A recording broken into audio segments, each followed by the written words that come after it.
The best way I can care for you is to care for myself. The best gift I can give you is the gift of my personal development. If I become 10 times wiser, 10 times stronger, 10 times more capable, think of what that will do for our friendship. The first self-interest is to survive. I do an interesting thing now on the instructions given to the first couple, Adam and Eve. After the garden experience, instructions were 1, multiply. You know, it's a lonely world with 2 people. The second instruction was interesting, and I try to find ways to translate it when I lecture in other countries. And it says to be fruitful or productive. First, you need to produce enough to survive. If a man is by himself and he produces enough for himself, that's called self-care. Then, if he wants to live a higher life, a companion, or get married, he now must produce enough for himself and his wife.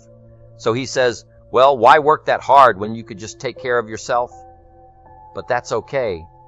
This is not a moral question. This is a question of, do you wish to live a higher life, a better life? And almost everyone would agree that would be a better life, to be with somebody. But now comes the challenge now to produce enough for 2 instead of for 1. Now they decide to have children. Now the man must figure out a way to produce enough for himself and his family, his children. And the question always is, why do that? Why not just take care of himself and said this is self-care first to survive then? To live a better life, he pays that extra price of producing more than he needs for himself so that he can live a better life. Then the next challenge is that the end of it? And the answer is no. Why wouldn't a man think of ways now to produce more than he needs for himself and his family? And the question is, do I work that hard? Why do that? And the answer is to be generous, which is an even higher life. Then I take it 2 more steps. Why not accept the challenge to produce much more than you need for yourself and for your family? Somebody says, well, that's ridiculous. Why do that? You don't understand. It's to live a higher life. Then I take it 1 step further to produce far more than you need. What a way to live extraordinary. It's okay to live an ordinary life and a pretty good life, but how about an extraordinary life to produce far more than you need for yourself and your children? Suppose you make 10 million a year and you and your family only need 3 million. Some families are more expensive than others, but let's say 3 million would pretty well cover most every family. Now you've got 7 million to give to share. How about that kind of life? It's called extraordinary to produce more and far more than you need for yourself. It's best to earn some of that early money in lifestyle. Go to the movies. Take 2 vacations instead of 1. Just some little extra things that now the family gets inspired by this new commitment to earning more and becoming more and making the studies and learning the skills. And whatever you have to do now, you make it more worthwhile for the family by thinking of lifestyle changes that now become very exciting. Go to the concert, my parents said. Don't miss anything. Don't miss the play, the music, the songs, the performances, the movie, whatever's happening at age 93. My father before he died. If you would have called him at 10:30, 11 at night, he wouldn't be home. He's at the rodeo, he's at church, he's at the play, the performance, he's watching the kids play softball at age 93. So he did it as well as taught it. Don't miss anything. So those changes in lifestyle, when I started making some extra money, I opened up an account for my wife and I called it No Questions Asked Account. And I said, here is the checkbook for a new account and it's called No Questions Asked. I'll just keep putting money in there and you spend it for whatever you wish. It was life-changing. It wasn't a fortune. But she didn't have to ask any more for money because I could sense that it was a little embarrassing at times. When she had to ask me for money, I thought, well, that's not good. So the first time I get a chance, here's what I'm going to do. And sure enough, I did it. No questions asked to count. You can't believe what that did. It was absolutely amazing. Anything you can think of that helps to change lifestyle. It's called making a living, but also making a life. Lifestyle, social, friendships, church, community, country, all those things that make a composite of our overall life. Start furnishing that with new vigor, vitality, money, whatever it takes to expand your life into what I call the good life, as well as economics. Doesn't take a lot. How much is a movie, right? Even for a person of modest means, $6 or something costs 60 million to make it, and only costs $6 to see it. Part of it's just simply priority. Less soft drinks, more movies. Everybody's got the money. That's the story I tell of the lady who invested the dollar. Now she's a millionaire, so she had the dollar. Depends on where you put it. Probably nothing more rewarding than conversation. Sometimes you need to be alone. For all of my busy life, from Milan to New York to Paris to Mexico City to the giant cities of the world, I do seek solitude, but only for short periods of time, not long periods of time. But it is important for me to get away, think and ponder and wonder about my life and what's happening, what's going on, where to go from here. Some of the greatest rewards are in personal conversation. I've got some close friends, some mentors that have been around for the last 50 years. For me, that couple of hours of conversation, you've got enough to feast on and live on for a while till you can have the next one. But it's easy to be a little too busy to go to lunch with a close friend and not miss it, or spend an evening with 2 or 3 families. When they had a place in town, they used to have a dry wheat farm, couple of 1,000 acres in Moses Lake. But we went back to Wheeler where he last went to school. He used to arrive early before the teachers got there and lit the fires in this old stove, 1 or 2 room school, and it was gone. Tried to locate the place where they might have lived and couldn't find it. It's probably gone. The only thing left in Wheeler was a church and a bar. And my dad says, well, that's a pretty good combination. Get messed up in one place and get straightened out in the other. That's good, Papa. Everybody has a different temperament and personality, and it's something that has to be developed, over a period of time. If you're too shy, you should really learn to push that into a small corner and speak up more. If you're a little too loud, maybe you should, calm down just a little bit. But we shouldn't try to just radically become someone else. But that's what sophistication and civilization is supposed to do, is to make us civil, and to be civil in a civil society. We all must deal with that dark side of our nature, the positive side of our nature. And it isn't that it ever gets done or finished, but that we should suppress those things that would cause us trouble not only within ourselves, but cause us trouble with someone else. It's a never-ending challenge, but to still always be who you are. You might describe it as dual nature, and the key to life is to become the most of the good in you and the least of the bad. So it's important also to see if you can't work on those things that are not in your best interest, both in your thinking process and developing your plans for the future, or in your process of working with others, sitting at a conference table, or being involved in an enterprise that's a constant when some become wealthy. Now they have to deal with ego that didn't show its sort of ugly head until, the money was flowing like a river. And now this little gremlin on one shoulder whispers and says, now's the time right to, conquer the world and let everybody know you're the master. And sure enough, it can cause all kinds of problems. One of the greatest difficulties of wealth is, handling this issue of ego and keeping it under control. So we need to reveal who we are, but we also need to master the art of who we are, present it as our best, as it serves us and our children, as it serves us and our friends, as it serves us and our business. But it is a constant and it never ends. But if we can make a personal appeal to ourselves. I want to constantly work on developing the positive side of my nature and do my best to suppress that darker side.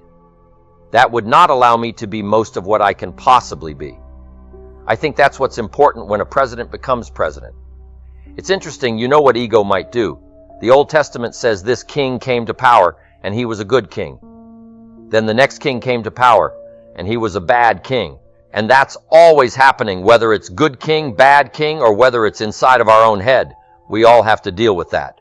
But you might make this note. It's part of the great adventure.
till the day I die.